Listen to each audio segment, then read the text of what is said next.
प्रिय विद्यार्थियों, आज की इस वीडियो में हम क्लास 9th के मैथमेटिक्स विषय के अंतर्गत संख्या पद्धति की प्रश्नावली 1A के प्रश्नों को हल करेंगे। पहला प्रश्न है 20 और 40 के बीच समस्त सम धन पूर्णांक लिखिए। 20 और 40 के बीच समस्त सम धन पूर्णांक पूछा गया है। तो 20 के बाद हमारा सम धन पूर्णांक क्या आता है? 22, 24, 26, 28, 30, 32, 34, 36 और 38। उसके बाद 40 आ जाता है। तो 20 और 40 के बीच में हमसे पूछा गया है, तो हमारी ये 20 और 40 के बीच सम धन पूर्णांक होंगे। तो ये हमारा उत्तर हो गया। अब बात करते हैं प्रश्न संख्या 2 की। प्रश्न संख्या 2 में पूछा गया है कि 1 से 10 तक अभाज्य धन पूर्णांक लिखिए। अभाज्य संख्या क्या होती हैं? अभाज्य धन पूर्णांक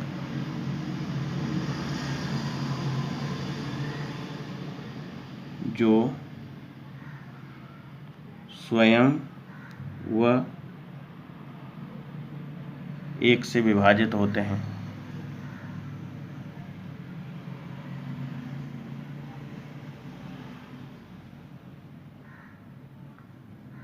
तो 1 और 10 के बीच कितना हो जाएगा? 2, 3, 5 और 7। ये हमारा उत्तर हो जाएगा। अब बात करते हैं प्रश्न संख्या 3 की। प्रश्न संख्या 3 2a+1 का क्रमानुयानी पूर्णांक लिखिए। यहाँ पर ये समझ लीजिए, क्रमानुयानी का मतलब क्रमांगत, यानी आगे आने वाला। क्रमानुयानी पूर्णांक जब हम 2a+1 का निकालेंगे तो आगे आने वाले के लिए हम 1 उसमें जोड़ देंगे, क्योंकि 2 के बाद 3 आता है, 3 के बाद 4 आता है। इस तरह से क्रमांगत रूप से ये चलते रहते हैं। अब जैसे 2a+1 का क्रमानुयानी अगर बात कर ली जाए तो इसमें क्रमानुयानी का मतलब क्रमांगत, यानी आगे आने वाला। कौन सा पूर्णांक होगा? तो हमारा आगे आने वाला पूर्णांक होगा 2a+1+1। तो ये हो जाएगा 2a+2। अब बात करते हैं प्रश्न संख्या 4 की। प्रश्न संख्या 4 दिया है 2/3 का योगात्मक प्रतिलोम क्या होगा? देखिए, सबसे बड़ी बात यह है कि यहाँ पर योगात्मक प्रतिलोम की बात कर रहा है। योगात्मक प्रतिलोम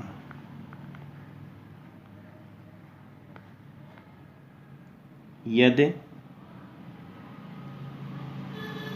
कोई संख्या x है तो उसका योगात्मक प्रतिलोम होगा -x। अब इसी तरह से यदि हम 2/3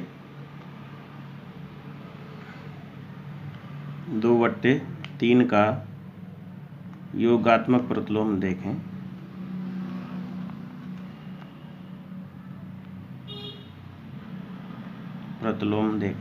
तो इसका क्या हो जाएगा? -2/3।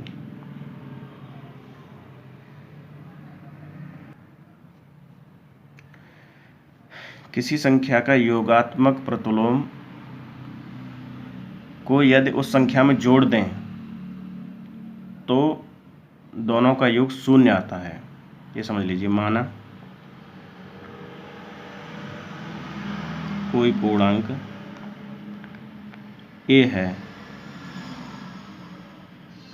तब इसका योगात्मक प्रतिलोम क्या होगा?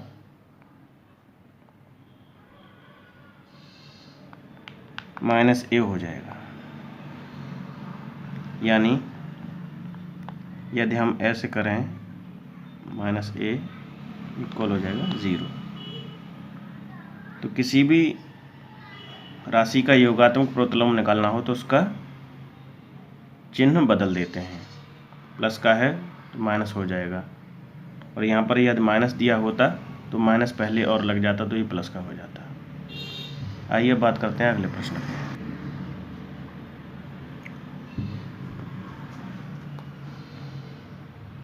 प्रश्न संख्या 5।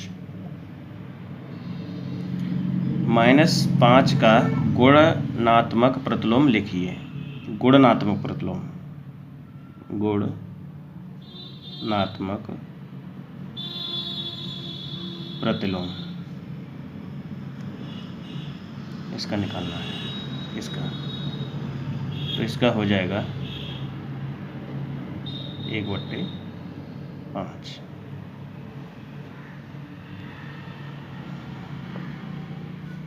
किसी भी पूर्णांक का गुणनात्मक प्रतिलोम निकालना हो, यदि a कोई पूर्णांक है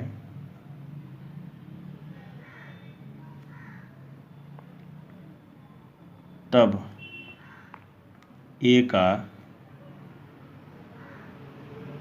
गुणनात्मक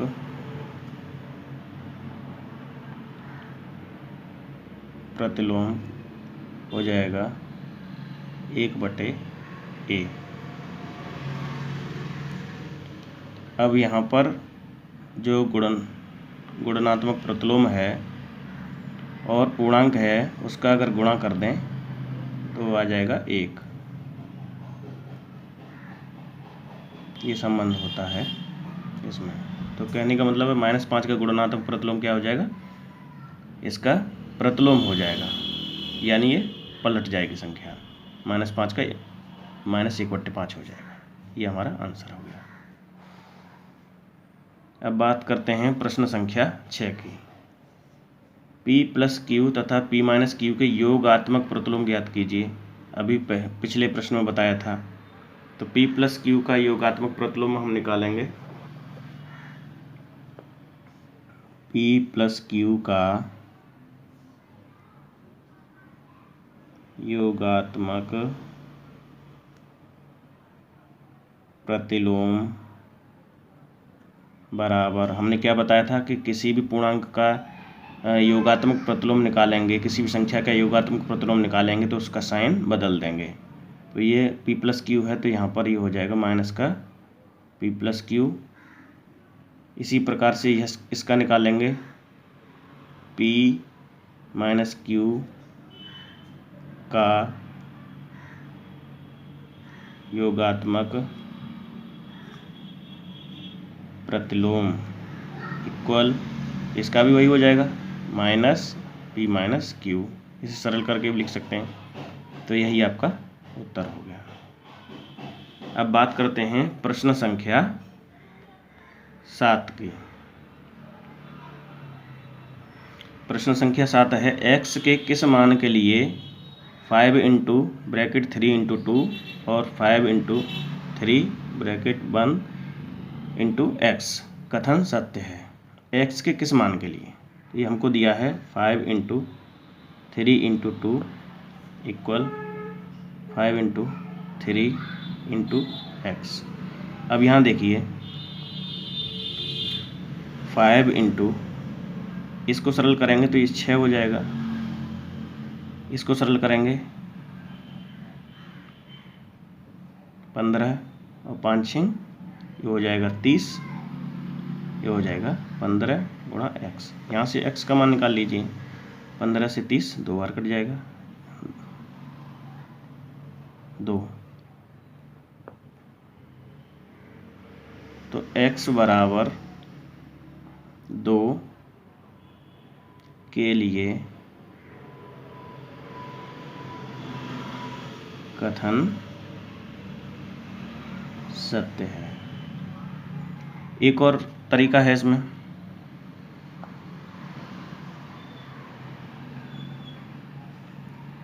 (5 × 3 × 2) 5 × 3 × x।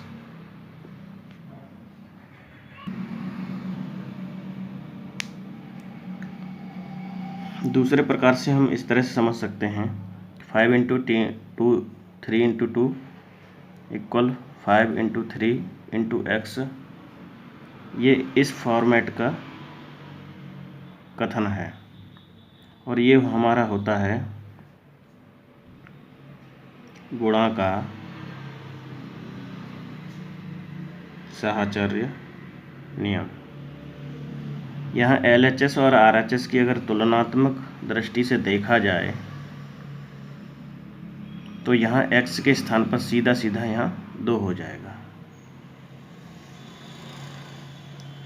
तो x के मान 2 के लिए यह कथन सत्य है। आइए बात करते हैं अब अगले प्रश्न की। पूर्णांकों में ऐसी कौन सी संख्या होती है जो स्वयं योज्य प्रतिलोम होती है? तो पूर्णांक हमारे होते हैं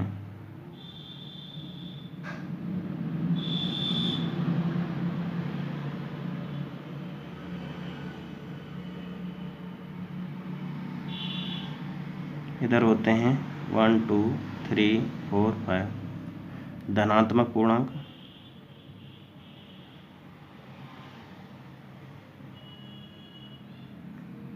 और इधर होते हैं हमारे ऋणात्मक पूर्णांक,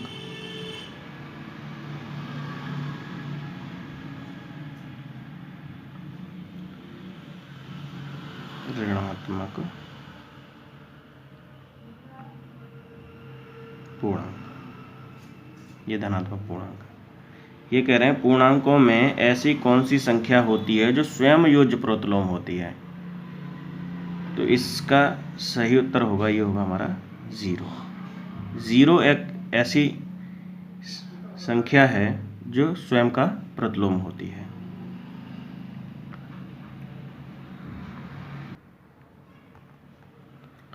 अब बात करते हैं प्रश्न संख्या 9 की। प्रश्न संख्या 9 क्या है?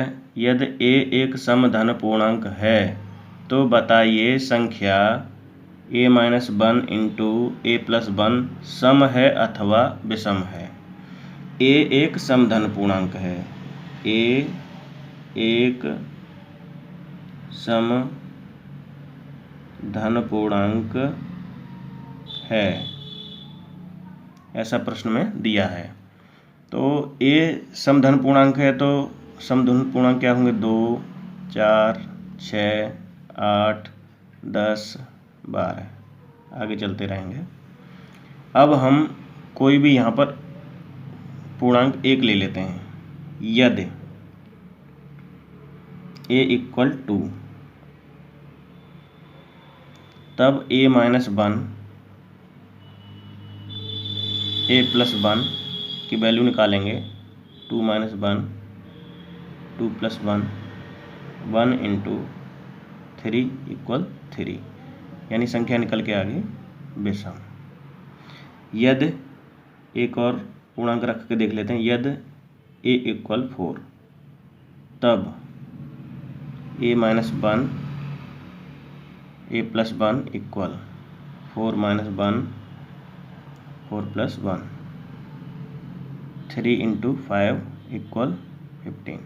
ये भी क्या निकल के आ गया हमारा विषम संख्या।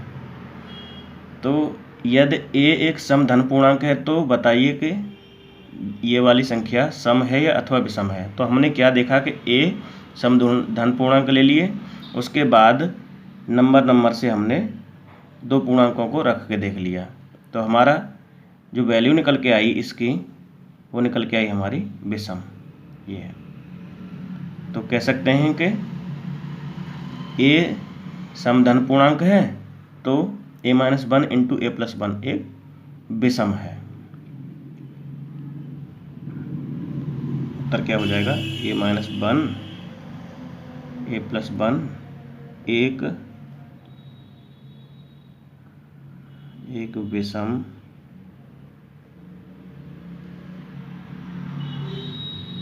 धन पूर्णांक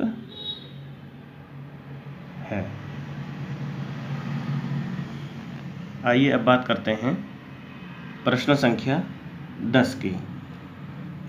इसमें संख्या रेखा पर 5 और 7 का योगफल लिखने के लिए कहा है। पहले हम संख्या रेखा बना लेते हैं। ये मिड पॉइंट 0 हो गया, 1 2 3 4 5 6 7 8 9 10 11 12 13। आगे भी ये संख्याएं चलती रहेंगी। तो अब इसमें संख्या रेखा पर 5 और 7 का योग, सबसे पहले 5 ये हो गया हमारा 5।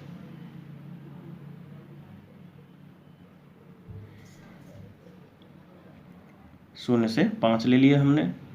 अब 5 और 7 का योग, अब यहाँ से 5 ये हो गए, अब 7, 5 और 7 कितना हो जाएगा हमारा 12।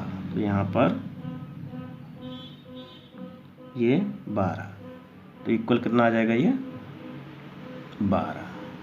तो संख्या रेखा पर इस तरह से हम दर्शा सकते हैं। तो ये हो जाएगा 5 + 7 = 12। इस तरह से हम संख्या रेखा पर इसे दिखा सकते हैं। तो ये हमारा आंसर हो गया। आइए अब बात करते हैं अगले प्रश्न की। अब बात करते हैं प्रश्न संख्या 11 की। निम्नलिखित कथनों में से कौन सत्य और कौन असत्य हैं? 2 धन अभाज्य पूर्णांकों का गुणन सदैव अभाज्य होता है, यह सत्य है या नहीं, यह देख लेते हैं। 2 धन अभाज्य पूर्णांकों का गुणन सदैव अभाज्य होता है। तो मान लिया कि 2 धन पूर्णांक 3 और दूसरा एक 5 है, ऐसे मान लिए 2 अभाज्य धन पूर्णांक हमने ले लिए। पहला 3 ले लिया, दूसरा 5 ले लिया। अब ये कह रहे हैं कि गुणन सदैव अभाज्य होता है, तो इनका गुणा निकाल के देख लीजिए। a × b 3 × 5 ये हो जाएगा 15। क्या 15 अभाज्य है? इसमें देखिए 3 से भी ये भाज्य है, 5 से भी भाज्य है, 15 से भी भाज्य है। तो यह जो है भाज्य संख्या है, भाज्य संख्या यानी कि अभाज्य नहीं है। इसी तरह से हम अन्य धन अभाज्य पूर्णांकों को लेकर भी यदि हम निकालते हैं तो भी भाज्य संख्या ही आएगी। अतः हमारे यह 2 धन अभाज्य पूर्णांकों का गुणन सदैव अभाज्य होता है, यह असत्य है। क्या है? असत्य है, असत्य है। अब बात करते हैं 2 धन अभाज्य धन पूर्णांकों का योग सदैव अभाज्य होता है। तो मान लिया पहला 3 है, दूसरा 5 है। अब दोनों का इनका योग निकाल के देख लेते हैं। 3 + 5 कर लें, ये हो जाएगा 8। अब 8 2 से भी डिवाइड हो रहा है, 4 से भी डिवाइड हो रहा है और 8 से भी डिवाइड हो रहा है। तो कुल मिला के ये भी हमारा भाज्य है, अभाज्य नहीं है। तो यह कथन भी हमारा क्या हो जाएगा? असत्य हो जाएगा, असत्य हो जाएगा। यह कथन भी हमारा असत्य हो गया। अब बात कर रहे हैं यदि a व b 2 ऋण पूर्णांक हैं तब a + b सदैव ऋण पूर्णांक होगा। बता सकते हैं हम। माना a व b 2 ऋण पूर्णांक हैं, ऋण पूर्णांक ले लीजिए, -3 ले लीजिए और दूसरा -5 ले लीजिए। अब दोनों ऋण पूर्णांक हैं ये दोनों। अब तब a + b सदैव ऋण पूर्णांक होगा। तो a + b निकाल लो यहाँ पे। a + b = a का मान 3 प्लस b का मान 5, ऐड कर लो। 3 प्लस माइनस का गुणा -5, ये हो जाएगा -8। तो ये ऋण ही निकल के आ गया, ऋण पूर्णांक है। अन्य संख्याएं लेकर भी देख लें एक बार। a = हम -4 ले लें, b = हम -6 ले लें तब a प्लस बी निकालें तो -4 प्लस -6 -4 -6 ये हो जाएगा -10, यानी ये भी ऋण पूर्णांक निकल के आ गया, ये भी ऋण पूर्णांक निकल के आ गया। तो हम कह सकते हैं कि यदि a और b दो ऋण पूर्णांक हैं तब a प्लस बी सदैव यानी हमेशा ही ऋण पूर्णांक होगा। तो ये हमारा हो गया सत्य। तो हमारा पहला और दूसरा कथन असत्य है और तीसरा कथन सत्य है। दो कथन हमारे असत्य हैं और तीसरा सत्य है। अब बात करते हैं प्रश्न संख्या 12 की। यदि a एक धन पूर्णांक है तो दिखाइए कि संख्या a into a plus 1 a plus 2 a plus 3 24 से पूर्णतया विभाजित होगी। तो देखिए यहाँ पर बात कही गई a एक धन पूर्णांक है, a एक धन पूर्णांक है। अब यहाँ पर माना एक धन पूर्णांक है, माना a इक्वल 1 2 3 4 5 धन पूर्णांक ले लिया। यदि a इक्वल 1 लें तब चेक कर लीजिए a plus 1 a plus 2 a plus 3 equal, इसमें a की वैल्यू रख दीजिए 1 1 प्लस 1 1 प्लस 2 1 प्लस 3, इसको सरल कर लीजिए 1 2 3 और ये 4, सरल करिए, द्वितीय छेदक 24, ये 24 हो गए। क्या 24 से पूर्णतः विभक्त है? तो हाँ, यह 24 से विभक्त है। ये हमने पहली कंडीशन देख ली। दूसरी, यदि a इक्वल 2 रख के देख लो तब a plus 1 a plus 2 a plus 3 equal निकालेंगे 2 2 प्लस 1 2 प्लस 3 2 प्लस 1 2 प्लस 2 और ये 2 प्लस 3, इसको सरल कर लो 2 3 4 ये 5, सरल करो, द्वितीय छेदक 24 पंजे 120। क्या 120 24 से विभक्त है? हाँ, यह भी 24 से विभक्त है। ऐसे ही यदि आगे भी हम अन्य पूर्णांक रखकर भी इसे हम चेक करेंगे तो भी यह 24 से विभक्त होगी। अतः हम कह सकते हैं कि दी गई संख्या